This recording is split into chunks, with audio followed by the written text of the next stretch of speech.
this year, but he sent me, Mrs. Claus. Hi everybody! Merry Christmas from the North Pole! It is Christmas Day, and all through the sky, the birds are flying with hope in their eyes.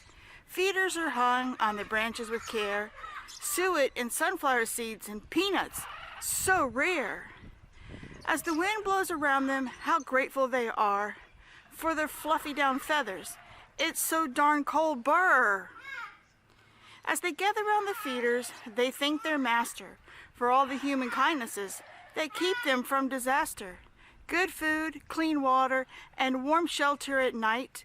This is the Christmas spirit that shines oh so bright. All the birds thank you for the love that you share on this very special day and throughout the whole year. Merry Christmas from the Cape Fear Parrot Sanctuary.